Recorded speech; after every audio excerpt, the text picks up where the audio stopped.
My name is Julia and I'm going to tell you about my sourdough recipe.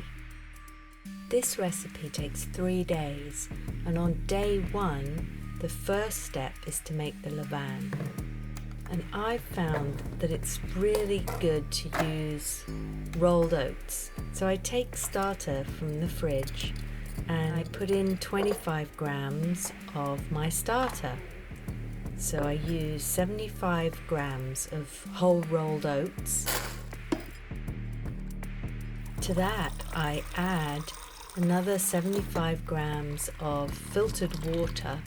Doesn't need to be warm, I just use straight from the refrigerator. I give that a mix with my chopstick, which I found to be a great way to mix my sourdough.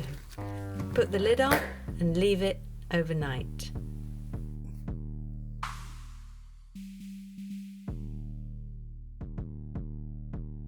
The next thing I do is feed my starter. My starter is called Kronos, and I have had it for about 6 years now.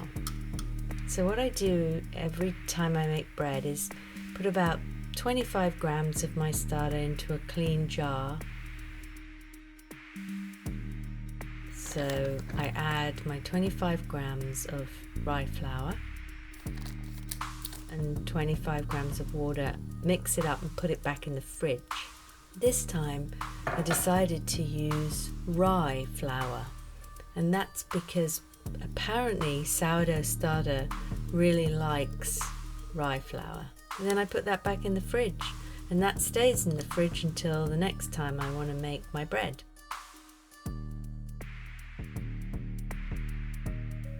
Okay, we're segueing now to pizza dough, and that's only because I've got all this extra left over of my starter, and this is the discard, which I could throw away, but why throw it away?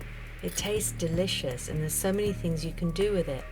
So here I'm using it to make a dough that I'll use to make pizza.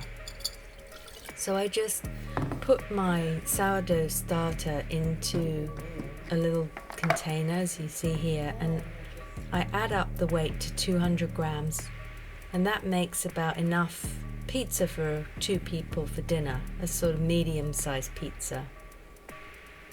And once I've put in flour up to 200 grams, the only other thing I need to add is salt. So I put about a teaspoonful or 5 grams of salt and water. And I don't really have an amount of water, I just add enough water that it brings it together into a nice dough. And I just give it a mix and keep bringing it together, first with the spatula and then by hand. And here you can see it looks pretty dry, so probably going to have to add more water. And I can leave this in the refrigerator for a few days, or make pizza the day I make the dough. Or you can even freeze it and use it later at another time. So here we go, just keep it in the fridge.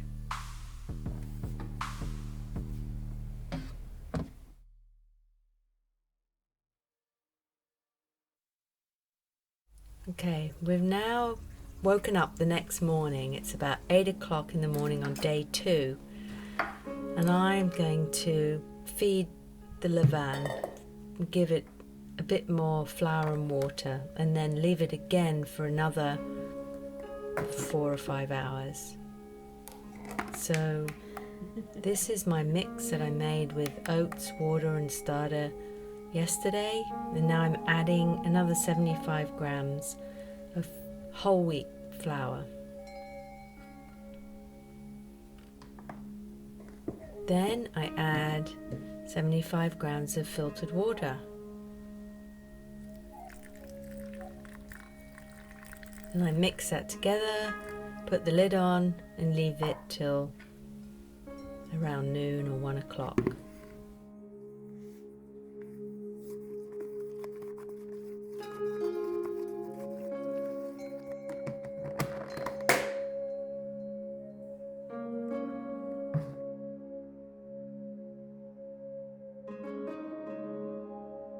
next step is to auto-lease my flour. This is the same time, first thing in the morning, about 7 or 8 o'clock. And I'm going to weigh out now 350 grams of 100% whole wheat flour. And this amount makes 1 loaf of bread. Once I've got my flour, I add about 7 or 8 grams of sea salt. I understand it's important not to use iodized salt because that might affect the sourdough. And then to that I add 250 grams of water. So this makes about an 80% hydration loaf. So then I just mix this together and leave this again until about midday or 1 o'clock.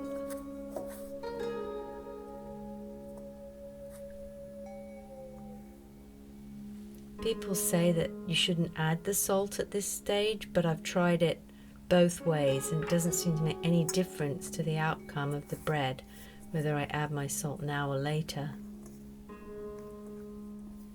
And now once I've brought together all the flour and water, I cover it up and leave it. Go do something else for the morning. Come back after lunch.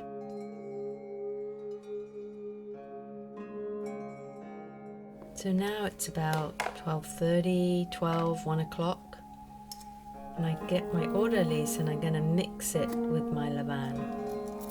I usually wet my hand because it just means that less dough sticks to my hand, and then I just lift up from underneath and push it over, almost like I'm folding in the fermented oat levain into the autolyse.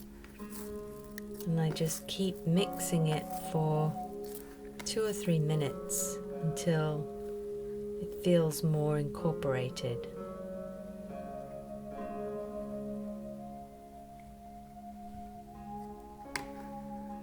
And now you can see sort of kind of shaggy looking, but most of the levain is mixed in now. And it's starting to feel more tight and smooth. Then I cover it up and I leave it for half an hour.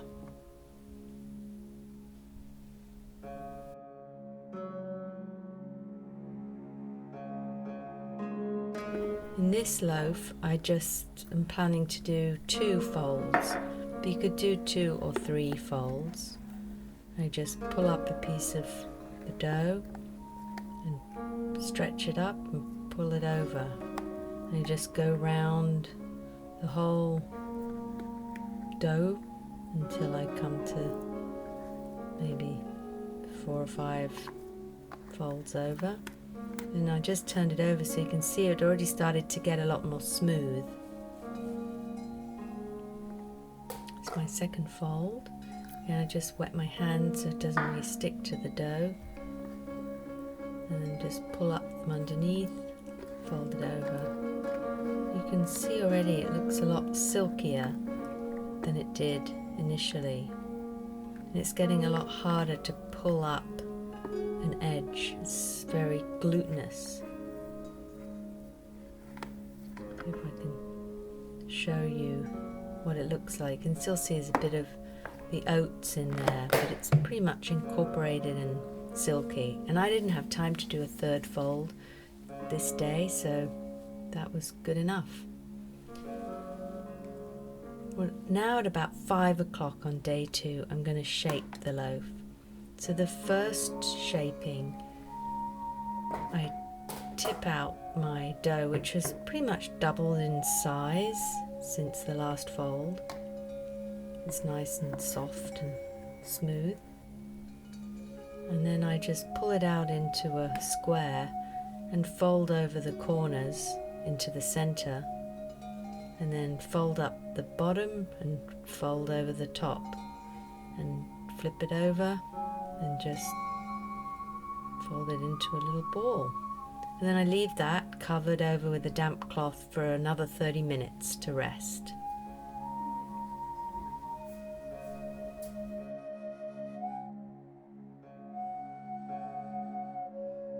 The final shape, I use rice flour, which really helps stop sticking, and I put it in this little sieve and just put some in my banneton so that bread won't stick. I'm going to put sesame seeds on this loaf, so I just sprinkle some out on the countertop. Again, I pull my dough into a little square, fold over the corners, fold over the top and bottom, and roll it up.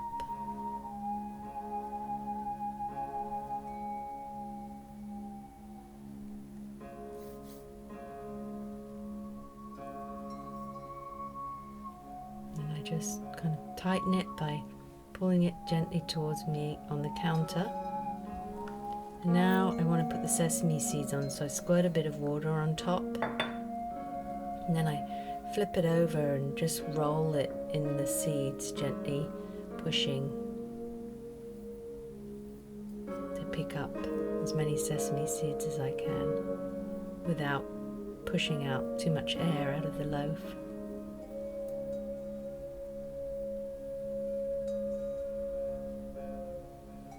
Then I pick it up, put it in the banneton, and then I recently learned that it helps keep it shaped too, to just sort of knit the bottom of the loaf together. So I'm just knitting it together.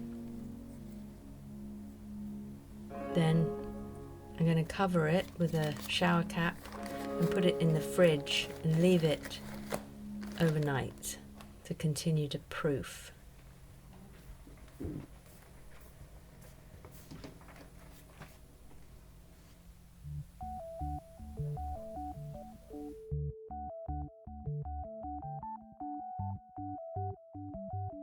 Now I'm baking the bread. I heat up the container and I heat up the oven to 450 convection. Using greaseproof paper really helps get the loaf out of the banneton and into the container. So I just cut a piece of paper to help me do that. And it's now about 8 a.m. on day 3.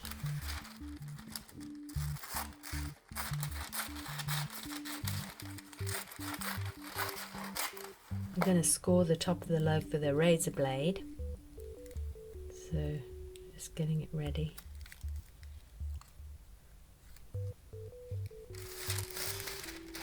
Now my oven has come to temperature and my container is really hot.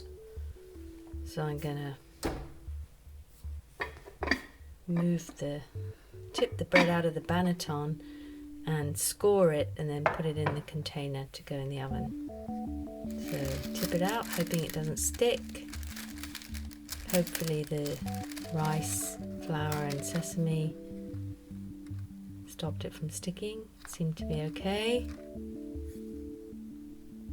And I get my razor blade and I'm going to just do a cut all the way straight down, about 1/4 inch deep. Razor blade helps cut through sesame seeds, which makes scoring a bit more challenging. You can do all kinds of patterns. This loaf is just one line down the middle. Then I spritz it with some more water to help get the crust nice and crunchy and steamy in the container.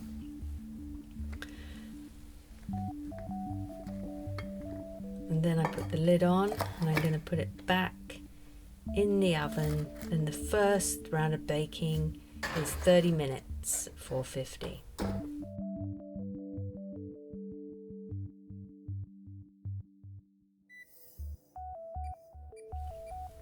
After 30 minutes, sorry, I come back and I reduce the temperature of the oven to 425 convection, and I'm going to take the loaf out of the baking container and just put it directly on a baking sheet, and that way I've found that it gets the crustiest crust all around.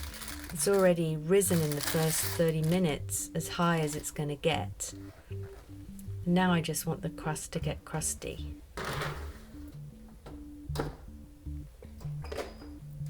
"20 minutes later, and out she comes. Beautiful, golden, crusty, 100% whole wheat sourdough loaf.